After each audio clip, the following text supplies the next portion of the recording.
Good morning, class. We are group 2. I'm Susan Caraway.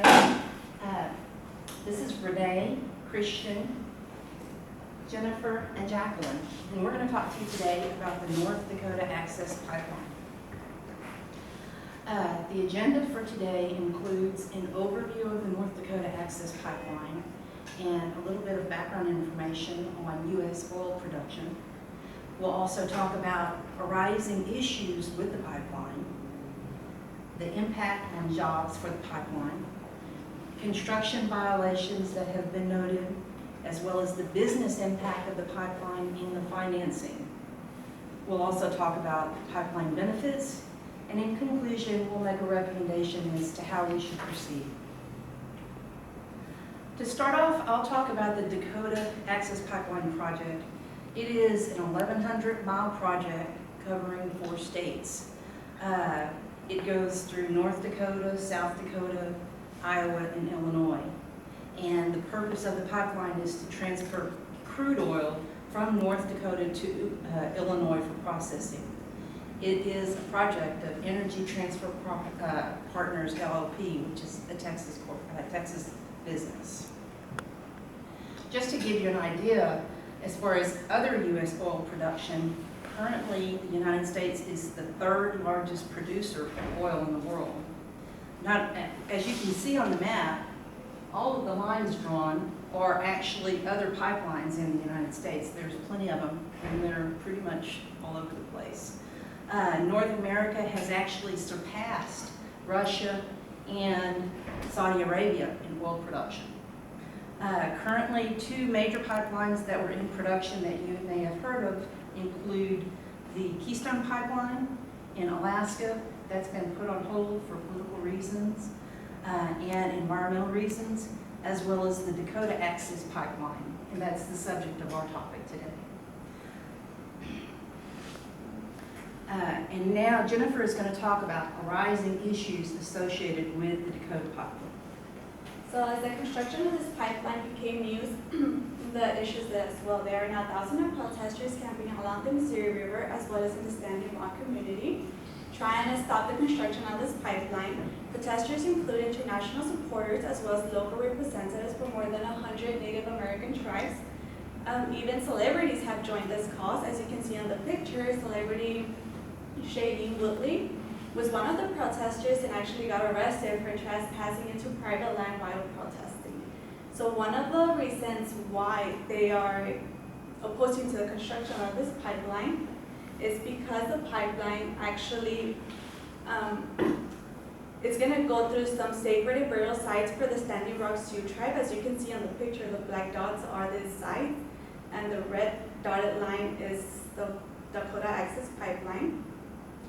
So these sites are very important to this tribe's religion, and they consider this as a civil rights violation on behalf of the freedom of religion.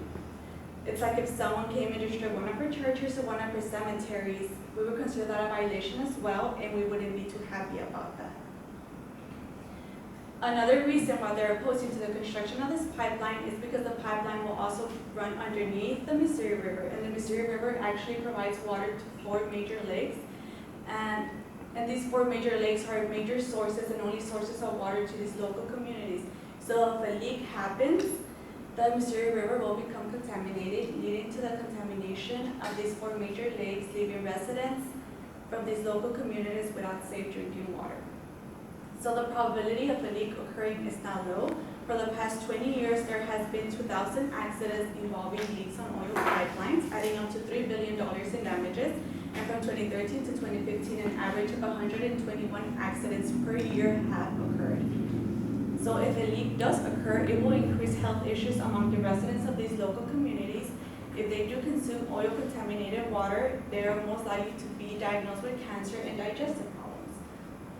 These residents can consume this contaminated water through direct consumption, which means actually drinking the water, or indirect consumption, which means eating meat from livestock that drank the water, or eating any type of vegetable that was watered with oil-contaminated water. So these residents might consume contaminated items without even knowing that they are. So now Christian will talk about the impacts on jobs. So because the pipeline requires millions of hours of labor, this has caused them to hire, or will hire 8,000 to 12,000 people. And these people consist of welders, mechanics, heavy machine operators, and electricians. Because all these people are coming into North Dakota, certain businesses such as restaurants and hotels will see an increase in revenue. And while some may be happy that the pipeline is being constructed, there are others, such as landowners, that have seen destruction of their trees because the pipeline, or I should say the company creating the pipeline, has decided to destroy most of their trees and not really listening to their listening to what the farmers want. And because of this, the creation of the pipeline has caused most of the materials, such as wood, plastic, and metals, to move over or to be carried by water into nearby farms. And because of this, certain machinery that farmers use is being damaged, and this is causing thousands of dollars in damages. And as you can see from the picture, the area that the pipeline covers is a lot. So most of the farmers that are complaining are worried that this will complicate their future in farm work. And now Jackie will talk about the business impact. So now we're going to see the business impact to the owner of the company, of the pipeline, which Susan mentioned earlier, it is Energy Transfer Partners. Phillips 66 and Sunoco Logistics, they earn a significant stock in the company, and it is speculated that a joint venture has been created with Marathon Petroleum. The overall cost of the project right now is looking around $4.8 billion. So far, 70% of the project has been completed, and canceling the project or rerouting the pipeline will be significantly costly. On the next illustration, we're able to see the 17 financial institutions that are actually funding the project. You can see from the top, from Wells Fargo to Societe General. They actually contributed $2.5 billion. They lended this amount for the completion of the project. In July 27 of this year, the Standing Rock Sioux Tribe filed a lawsuit against the United States Army Corps of Engineers for violating the National Historic Preservation Act and other laws. They were claiming that their concerns about the pipeline were not heard, as well as the importance of the sacred lands. They filed a lawsuit in the Federal Court of Washington, D.C. In September 9th, the United States District of Columbus Court, they actually denied the temporary restraining to halt the construction of the pipeline. And actually on that same day, the Obama administration actually got involved. They actually put a temporary stop on the pipeline. So what does that construction delay mean? The pipeline was projected to be finished by 2016, by the end of 2016. Right now it has been already a 2-month and a little bit more over 2-month delay. So this is a big hit for the owners of the company. Since they're the producers, they were actually depending on demand of the oil to be rapidly shipped as soon as the pipeline was done. It's also affecting the shippers, since right now they're stuck with crude oil and there are no long-term contracts.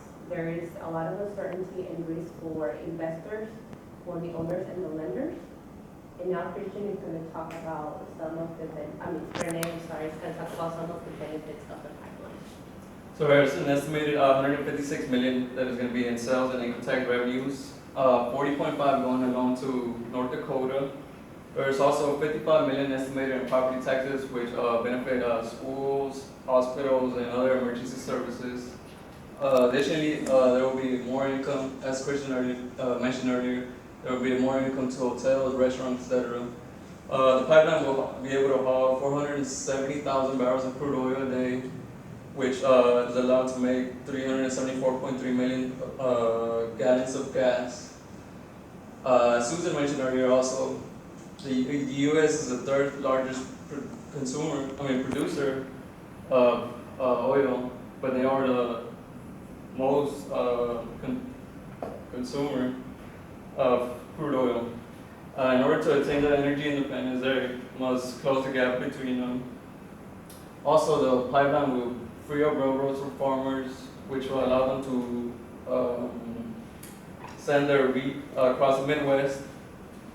Also, the pipeline will improve the overall safety of the public by helping transport the oil more safely. In conclusion, should the pipeline project be completed? So we discussed this as a group and had our input. We had pretty strong feelings about it. But generally speaking, we thought, yes, it should be completed. It's 70% complete.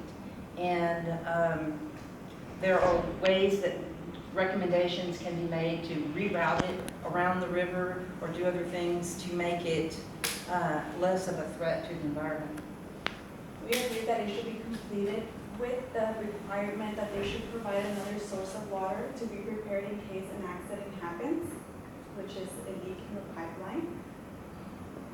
And also, one of the latest news that we find out is that with the elections, one of the owners of Energy Partners, they actually claimed that they will be able to finish the pipeline with Trump winning. And we find out that actually Trump owns some stock in the company, so it's kind of clear that it will probably get finished. And that's it. Any questions?